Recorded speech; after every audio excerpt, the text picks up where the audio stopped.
ভারতে প্রতিনিয়ত ঘটনা কি হচ্ছে সেটা আমরা সকলেই জানি।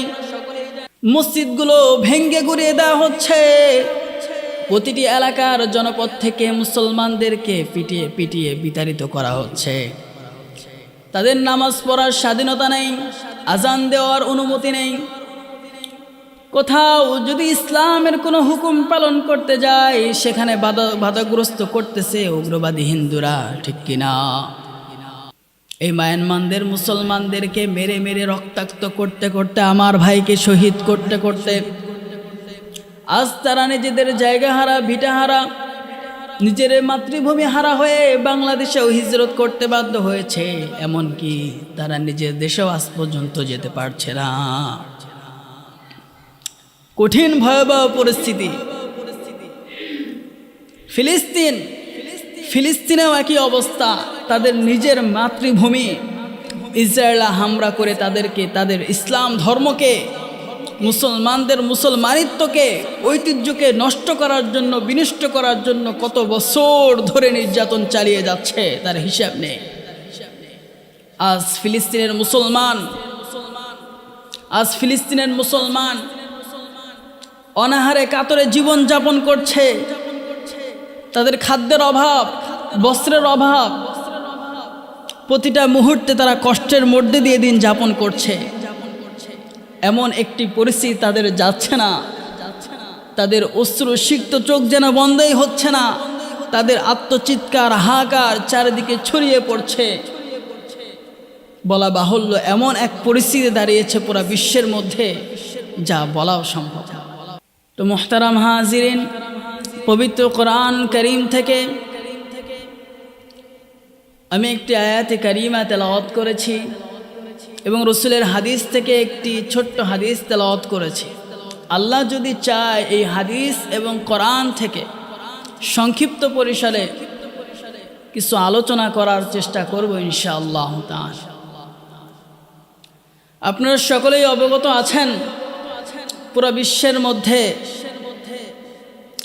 মুসলিম জাতি এমনভাবে নির্যাতিত হচ্ছে, নিপীড়িত হচ্ছে, তা বলার আর অপেক্ষা রাখে না। কারা করছে নির্যাতিত আমাদের সামনে স্পষ্ট। ইহুদি নাসারা আমাদেরকে যেমনভাবে নাস্তানাবুদ করে যাচ্ছে তা বলার আর অপেক্ষা রাখে না। সেগুলোকেই কেন্দ্র করে একটা আয়াত তেলাওয়াত করেছি। আল্লাহ তাআলা বলেন, ওয়া'দাল্লাহু আল্লাযীনা আমানু মিনকুম ওয়া'আমিলুস সালিহাতি লায়াস্তাখলিফান্নাহুম ফিল আরদ। আমি মুসলমান জাতিকে তিনটি ওয়াদা দিয়েছি। কয়টি ওয়াদা?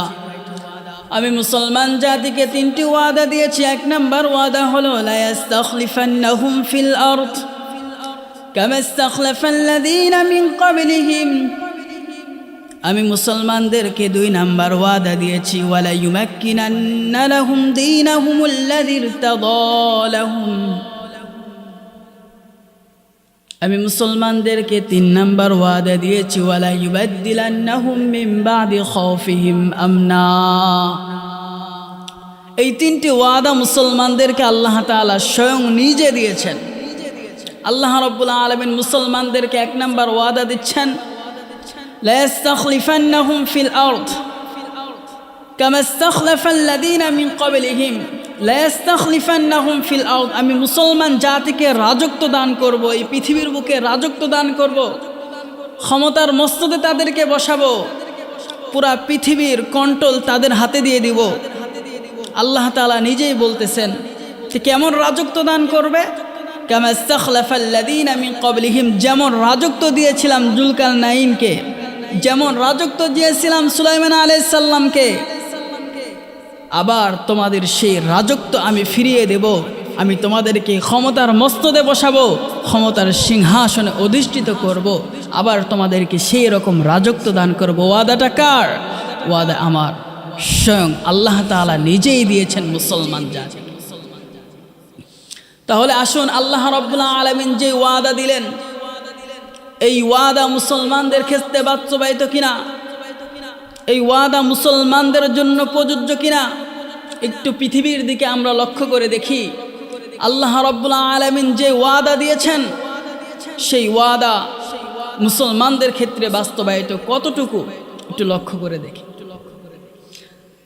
আল্লাহ তাআলা বলতেছেন, লা ইস্তাখলিফান্নাহুম ফিল আরদি কামা ইস্তাখলাফাল্লাযীনা মিন ক্বাবলিহিম, আমি মুসলমানদেরকে রাজত্ব দান করব। অথচ পৃথিবীর মধ্যে যতগুলো রাষ্ট্র রয়েছে কোথাও মুসলমানদের রাজত্ব নেই।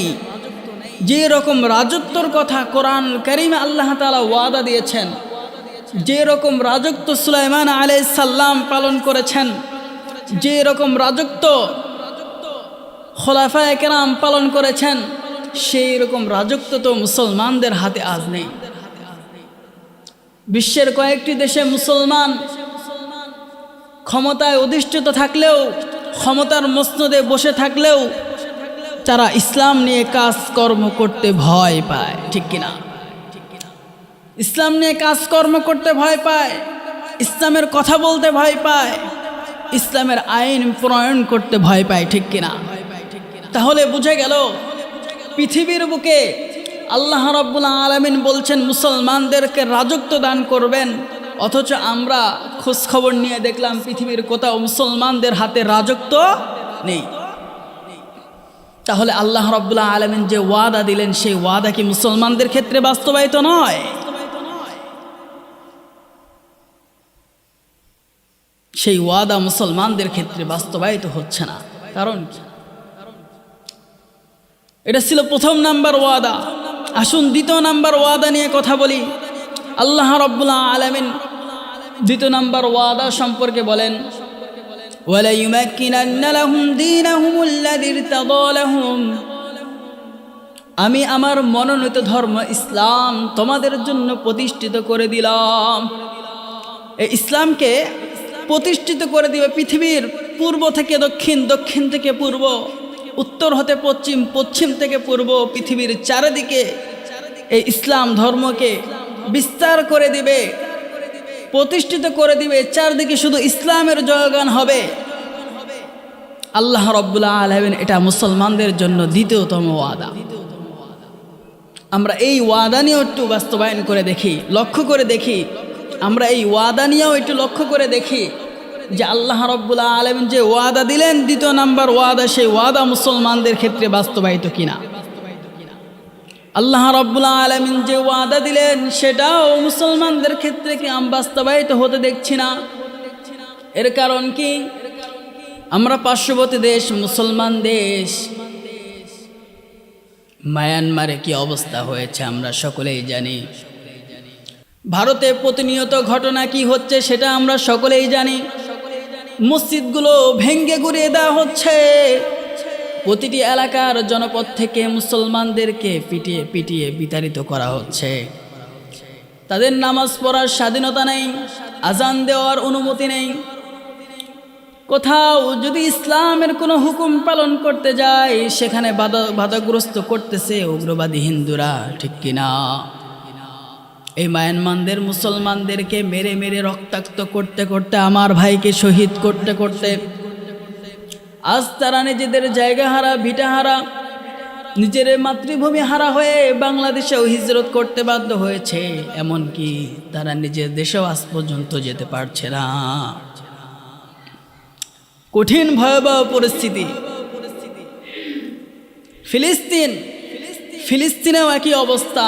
তাদের নিজের মাতৃভূমি ইসরায়েল হামলা করে তাদেরকে, তাদের ইসলাম ধর্মকে, মুসলমানদের মুসলমানিত্বকে, ঐতিহ্যকে নষ্ট করার জন্য, বিনষ্ট করার জন্য কত বছর ধরে নির্যাতন চালিয়ে যাচ্ছে তার হিসাব নেই। আজ ফিলিস্তিনের মুসলমান অনাহারে কাতরে জীবন যাপন করছে। তাদের খাদ্যের অভাব, বস্ত্রের অভাব, প্রতিটা মুহূর্তে তারা কষ্টের মধ্যে দিয়ে দিন যাপন করছে। এমন একটি পরিস্থিতি তাদের যাচ্ছে না। তাদের অশ্রুসিক্ত চোখ যেন বন্ধই হচ্ছে না। তাদের আত্মচিৎকার, হাহাকার চারিদিকে ছড়িয়ে পড়ছে। বলা বাহুল্য এমন এক পরিস্থিতি দাঁড়িয়েছে পুরা বিশ্বের মধ্যে যা বলাও সম্ভব। তাহলে দ্বিতীয় নাম্বার ওয়াদা আল্লাহ রাব্বুল আলামিন মুসলমানদেরকে দিলেন, আমি তোমাদের ধর্ম দ্বীনকে প্রতিষ্ঠিত করে দেব। কিন্তু আমরা পৃথিবীর চারিদিকে লক্ষ্য করে দেখি, কোথাও মুসলমানদের ইসলাম ধর্ম প্রতিষ্ঠিত হওয়া দূরের কথা, মুসলমানগণ আরও নির্যাতিত, নিপীড়িত, লাঞ্ছিত হয়ে ফিরে আসছে, লাঞ্ছিত হয়ে ফিরে আসছে। প্রতিটি জায়গায় বাধাগ্রস্ত হচ্ছে তাদের ধর্ম পালনে। এমন কোনো জায়গা নেই যে তারা ধর্ম পালন সুন্দরভাবে পালন করতে পারতেছে। আমাদের বাংলাদেশেও তো করোনার মধ্যে কি করেছে সকলের জানা আছে। তো 5 জনের বেশি মসজিদে আসতে পারবে না। অনেক জায়গায় নিয়ম করে দেওয়া হয়েছে, এলাকার মধ্যে কোনো বহিরাগত নামাজ পড়তে পারবে না। ঘরে নামাজ পড়ুন, ঘরে নামাজ পড়ুন। অনেক মসজিদে এলান করা হয়েছে হাইয়া আলাল সালার পরিবর্তে হাইয়া আলাল বাইত এলান করা হয়েছে, যে ঘরে নামাজ পড়ার জন্য আহ্বান করা হয়েছে। অবস্থাটা আমাদের কোন পর্যায়ে গিয়েছিল। আমরাও যখন ইসলামের কথা, হক কথা যখন মানুষের সামনে বলতে চেয়েছি, মানুষকে বলেছি, তখন আমাদেরকে বাধাগ্রস্ত করা হয়েছে। এমন কোনো সময় আমাদেরকে নেই আমাদের উপর নির্যাতন চালানো হয় নাই। অনেক ভাইদেরকে জেলের মধ্যে অবরুদ্ধ করা রাখা হয়েছিল, অনেক ভাইকে জেলের মধ্যে অবরুদ্ধ করে রাখা হয়েছিল। মামলা ডিসকাস হয় নাই, তাদেরকে জেলের মধ্যে বন্দি করে রাখা হয়েছিল। সেই সরকারের আজ পতন হয়েছে আলহামদুলিল্লাহ। যারা যুগে যুগে জুলুম করেছে, নির্যাতন করেছে, তাদের পতন ঠিকই হয়েছে। আমরা সেই দিন কিন্তু স্বৈরাচার আমলে আমরা নিজেরাও সঠিকভাবে ইসলামের হুকুম পালন করতে পারি। সঠিকভাবে কোরআন হাদিসের কথা বলতে গেলে তারা বাধা দিয়েছে। এমন কোনো জায়গা নেই বাধা দেয় নাই। ওয়াজ মাহফিল বলেন, কোনো ইসলামিক কনসার্ট বলেন, প্রতিটা ক্ষেত্রেই আমাদেরকে বাধা দিয়েছে। তো বলতে যাচ্ছিলাম, আল্লাহ রাব্বুল আলামিন বলেন, আমি তোমাদের ধর্ম তথা ইসলামকে প্রতিষ্ঠিত করে দেব। পৃথিবীর আনাচে কানাচে প্রতিটা ক্ষেত্রেই মুসলমানগণ আজ ধর্ম পালনে বিপদগ্রস্ত অবস্থায় রয়েছে, বাধাগ্রস্ত প্রতিটা ক্ষেত্রে। তাহলে আল্লাহ রাব্বুল আলামিন যে দ্বিতীয় নাম্বার ওয়াদা দিলেন, ওয়ালা ইউমাক্কিনান্না লাহুম দীনাহুমুল্লাযী ইরতাদা লাহুম, আমি তোমাদের ধর্মকে প্রতিষ্ঠিত করে দেব। তাহলে দ্বিতীয় নাম্বার যেই ওয়াদা দিলেন, সেই ওয়াদাও আমাদের ক্ষেত্রে বাস্তবায়িত নয়। আল্লাহ রাব্বুল আলামিন দ্বিতীয় নাম্বার যে ওয়াদা দিলেন, সেটাও মুসলমানদের ক্ষেত্রে বাস্তবায়িত। আল্লাহ রাব্বুল আলামিন 1 নম্বর ওয়াদা কি দিয়েছিলেন? 1 নম্বর ওয়াদা কি দিয়েছিলেন? আল্লাহ রাব্বুল আলামিন 1 নম্বর ওয়াদা দিয়েছেন, আমি মুসলমানদেরকে কি করব? রাজত্ব দান করব। রাজত্ব তো নেই। দ্বিতীয় নাম্বার ওয়াদা দিলেন, ইসলাম ধর্মকে প্রতিষ্ঠিত করে দিব পৃথিবীর আনাচে কানাচে। সেটাও আমাদের ক্ষেত্রে প্রযোজ্য হচ্ছে না, কারণ আমরা যেখানেই যাই সেখানে লাঞ্ছিত হচ্ছি, নির্যাতিত হচ্ছি, নিপীড়িত হচ্ছি।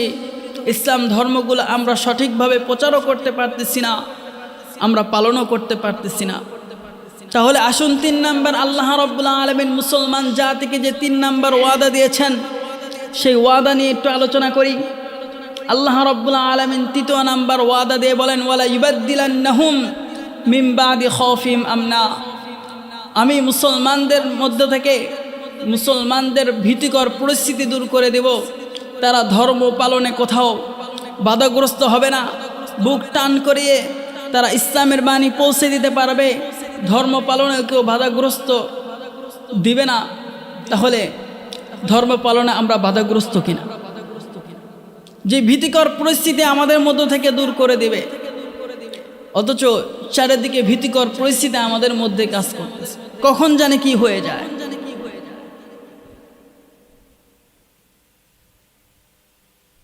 অনেক মসজিদে এমনভাবে হামলা চালিয়েছে ইসরায়েল, যে নামাজে দাঁড়িয়েছে বোমা মেরে মসজিদকে উড়িয়ে দিয়েছে, মসজিদ বিভস্ত্র হয়ে গিয়েছে। মুসলমানদের উপর কিভাবে নির্যাতন করেছে। তাহলে 3 নাম্বার যে ওয়াদা দিয়েছেন আল্লাহ রাব্বুল আলামিন, সেই ওয়াদাও মুসলমানদের ক্ষেত্রে বাস্তবায়িত নয়। তা আমি বলতেছিলাম আল্লাহ রাব্বুল আলামিন এক নাম্বার ওয়াদা দিলেন মুসলমানদেরকে রাজত্ব দান করব, সেই ওয়াদাও আমাদের ক্ষেত্রে বাস্তবায়িত নয়। 2 নাম্বার যে ওয়াদা দিলেন ধর্মকে, ইসলামকে প্রতিষ্ঠিত করে দিবে চারদিকে, সেটাও আমাদের ক্ষেত্রে বাস্তবায়িত নয়। 3 নাম্বার যে ওয়াদা দিলেন ভীতিকর পরিস্থিতি আমাদের থেকে দূর করিয়ে দিবেন, সেই ওয়াদাও আমাদের ক্ষেত্রে বাস্তবায়িত নয়। তাহলে আমি বলি আল্লাহ রাব্বুল আলামিন যে ওয়াদা দিলেন সেই ওয়াদা কি মিথ্যা, না আমাদের কোথাও ত্রুটি রয়েছে? আমাদেরই ত্রুটি রয়েছে। আল্লাহ রাব্বুল আলামিন এই 3টি ওয়াদা দেওয়ার শুরুতে 2টি শর্ত দিয়েছেন। কয়টি শর্ত? 2টি শর্ত দিয়েছেন। আল্লাহ রাব্বুল আলামিন বলেন এই 3টি ওয়াদা তাদের জন্য, ওয়াদাল্লাহুল্লাযীনা আমানু মিনকুম ওয়াদাল্লাহুল্লাযীনা আমানু মিনকুম ওয়া আমিলুস সালিহাত। এই ওয়াদা তাদের জন্য যারা ঈমানদার। ওয়াদাল্লাহুল্লাযীনা আমানু মিনকুম, তোমাদের মধ্যে যারা ঈমান এনেছে, প্রথম শর্ত তোমাদের মধ্যে যারা ঈমান এনেছে, ওয়া আমিলুস সালিহাত, এবং সৎকর্ম করে তাদের জন্য এই 3টি ওয়াদা। তাহলে এখন প্রশ্ন জাগতে পারে যে আল্লাহ রাব্বুল আলামিন যারা ঈমান এনেছে তাদেরকে এই শর্ত দিয়েছেন, তাহলে কি আমরা ঈমানদার নই? ঈমানদার না হলে তো মুসলমানই হবে না। তাহলে আমরা কেমন ঈমানদার, কেমন মুসলমান?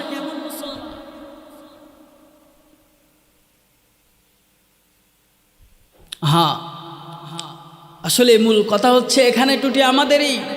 আল্লাহ রাব্বুল আলামিন পবিত্র কোরআন কারীমের মধ্যে বলেছেন ওয়াদাল্লাহি হাক্ক, আল্লাহর ওয়াদা সত্য। আল্লাহ রাব্বুল আলামিন যে ওয়াদা দিয়েছেন সেটা অবশ্যই সত্য। ইন্নাল্লাহা লা ইখলিফুল মিআদ, আল্লাহ তাআলা ওয়াদা কখনো ভঙ্গ করেন না। তাহলে ত্রুটি আমাদেরই মধ্যে। আল্লাহ তাআলা নিজেই বলতেছেন আমি ঈমানদার এবং যারা সৎকর্ম করে তাদের জন্য এই 3টি ওয়াদা দিয়েছি। তাহলে আমরা কেমন ঈমানদার? আসলে আমরা সাহাবায়ে কেরামের মতো ঈমান আনয়ন করতে পারি নাই। যেভাবে তাবেঈনরা ঈমান এনেছিল সেইভাবে আমরা ঈমান আনয়ন করতে পারি নাই। যদি পারতাম তাহলে আজ আমাদের ক্ষেত্রে আল্লাহ রাব্বুল আলামিনের সেই 3টি ওয়াদা বাস্তবায়িত হতো। কেমন ছিল তারা? সাহাবায়ে কেরাম কেমন ছিল? তাদের সম্পর্কে আল্লাহ রাব্বুল আলামিন জান্নাতের সুসংবাদ দিয়ে বলেছেন রাদিয়াল্লাহু আনহুম ওয়া রাদু আন। আল্লাহ তাদের উপর সন্তুষ্ট এবং তারাও আল্লাহ তাআলার উপর সন্তুষ্ট। আল্লাহ তাআলা বলেন আমিনু কামা আমানান নাস, তোমরা ঈমান আনয়ন করো তাদের মতো যেমন তারা ঈমান আনয়ন করেছে। এই নাস শব্দের শুরুতে আহদে খারেজি ব্যবহার করেছেন আল্লাহ তাআলা, আলিফ লামে আহদে খারেজি। এখান থেকে শুধু সাহাবায়ে কেরামই মুরাদ। সাহাবায়ে কেরামের মতো আমাদেরকে ঈমান আনয়ন করার জন্য বলা হয়েছে। তাদের সম্পর্কে আল্লাহ রাব্বুল আলামিন সন্তুষ্ট এই ঘোষণাও দিয়েছেন এবং তাদের সম্পর্কে আরও বলেছেন والذين معه أشداء على الكفار رحماء بينهم تراهم ركعا سجدا। তারা কেমন? তারা হচ্ছে পরস্পর সদয় আর কাফেরদের ব্যাপারে হচ্ছে কঠোর। আজ মুসলিম সম্প্রদায়ের মধ্যে যারা দেশে দেশে ক্ষমতার মসনদে বসে রয়েছে অধিকাংশ ইহুদিদের দালাল আল চামচায়ের মধ্যে লিপ্ত হয়ে রয়েছে। অথচ আল্লাহ রাব্বুল আলামিন নিজেই বলেছেন লা তাত্তাখিযুল ইয়াহুদা ওয়ান নাসারা আউলিয়া, কখনো তোমরা ইহুদি নাসারদেরকে বন্ধুরূপে গ্রহণ করো না। বা'দুহুম আউলিয়া উবা, তারা পরস্পরে তারা বন্ধু, তোমাদের বন্ধু কখনোই হবে না তোমাদের ক্ষতি করা ছাড়া। আজ মুসলিম দেশের অনেক দেশগুলো এমন রয়েছে যারা ইহুদি নাসারদেরকে সন্তুষ্ট করার জন্য নিজেদের ঐতিহ্য অবদান সব কিছু ভুলে গিয়ে তারা নিজেদের ইসলামকে লুটিয়ে ইসলামকে পায়ের তলে ছুঁড়ে দিয়েছে। আল্লাহ তাআলা আমাদেরকে হেফাজত করুন, ওই সমস্ত শাসক বর্গদেরকে বুঝার তৌফিক দান করুন। হেদায়েত থাকলে আল্লাহ তাআলা হেদায়েত দান করুন, আর যদি হেদায়েত না থাকে আল্লাহ তাআলা তাদের সেই ক্ষমতাচ্যুত করে এমন একজনকে ক্ষমতার মসজিদে বসার তৌফিক দান করেন যাতে ইসলামের উন্নতি হয়। সকলে বলে আমিন। তো বলতেছিলাম আল্লাহ রাব্বুল আলামিন 3টি ওয়াদা দিয়েছেন, সেই ওয়াদা মুসলমানদের ক্ষেত্রে বাস্তবায়িত হচ্ছে না। সেই ওয়াদা বাস্তবায়ন করার জন্য আমাদের সর্বপ্রথম কাজ করতে হবে, আমাদেরকে পরিপূর্ণ ঈমানদার হতে হবে। যেমনিভাবে সাহাবায়ে কেরাম ঈমানদার ছিলেন, তাবেঈনরা ঈমানদার ছিলেন, যেমনিভাবে তারা সৎকর্ম করেছেন, আমাদেরকেও সেমনিভাবে ঈমানদার হতে হবে, সৎকর্ম করতে হবে। তাহলে আল্লাহ তাআলা আবারও মুসলমানদের সেই হারানো ঐতিহ্যকে ফিরিয়ে দিবেন, মুসলমানদের হারানো সেই অবদান আবারও ফিরে আসবে, মুসলমানরা পাবে আবারও সেই রাজত্ব। এমন কোনো জায়গা নেই তারা রাজত্বহীন হয়ে থাকবে। আল্লাহ তাআলা আবারও মুসলমানদেরকে রাজত্ব দান করবেন। চারিদিকে মুসলমানদের ইসলামের পতাকা উঠতে থাকবে। মুসলমান নারীগুলো আর নির্যাতিত হবে না, নিপীড়িত হবে না, মুসলিমের আর্তনাদ আর শোনা যাবে না, যদি আমরা সেইভাবে সাহাবায়ে কেরামের পদ্ধতিগুলোকে অনুসরণ করতে পারি। রাসূল করিম সাল্লাল্লাহু আলাইহি সাল্লাম তার হাদিসের মধ্যে বলেছেন, তারাকতু ফীকুম আমরাইন লান তাদিল্লু মা তামাসসাকতুম বিহিমা কিতাবাল্লাহি ওয়া সুন্নাতু রাসূলিক। আমি তোমাদের মাঝে 2টি জিনিস রেখে যাচ্ছি, যদি এই 2টি জিনিসকে তোমরা আঁকড়ে ধরতে পারো তাহলে কখনো তোমরা লাঞ্ছিত হবে না, পথভ্রষ্ট হবে না, নিজ অবস্থান থেকে সরে যাবে না। আজ আমরা সেখান থেকেও সরিয়ে গিয়েছি। রাসূল বলেন, 1 নাম্বার তোমরা কিতাবুল্লাহ, আল্লাহর কিতাবকে আঁকড়ে ধরবে। 2 নাম্বার ও সুন্নাতু রাসূলিক, রাসূল করিম সাল্লাল্লাহু আলাইহি সাল্লামের সুন্নতকে আঁকড়ে ধরবে। কোথাও এমন নেই যে মুসলমানগণ রাসূলের সুন্নাহকে আঁকড়ে ধরেছে, না কোরআনকে আঁকড়ে ধরেছে। বিশ্বের কোনো জায়গায় মুসলমান আজ কোরআনে আইন বাস্তবায়িত হোক এটা চাচ্ছে না। ইহুদি সংস্কৃতিগুলো তাদের ওপর এমনভাবে চেপে বসেছে যা বলার অপেক্ষা রাখে না। তারা কখনো এটাও চায় না যে আমাদের একটি ধর্ম রয়েছিল। তারাও ভুলেও গিয়েছে যে আমাদের একটি ধর্ম ছিল, আমাদের ঐতিহ্য ছিল, আমার অবদান ছিল, আমাদের পূর্বপুরুষরা কি করে গেছে আর আমরা কি করে যাচ্ছি, এই বিষয়ে একটু মাথায় চিন্তাও হয় না। আমরা এই 2টি জিনিস থেকেই গাফেল, 1 কোরআন থেকে গাফেল, 2 রাসূলের আদর্শ থেকে গাফেল। আসুন আমরা যদি এই রাসূলের আদর্শকে আঁকড়ে ধরতে পারি, কোরআন এবং সুন্নাহকে আঁকড়ে ধরে রাখতে পারি, তাহলে আল্লাহ রাব্বুল আলামিন যেই 3টি ওয়াদা করেছেন সেই ওয়াদা আমাদের ক্ষেত্রেও বাস্তবায়িত হবে এবং পৃথিবীর মধ্যে আবার মুসলমান রাজত্ব ফিরিয়ে পাবে। আল্লাহ তাআলা আমাদেরকে সকলকে বুঝবার তৌফিক দান করুন।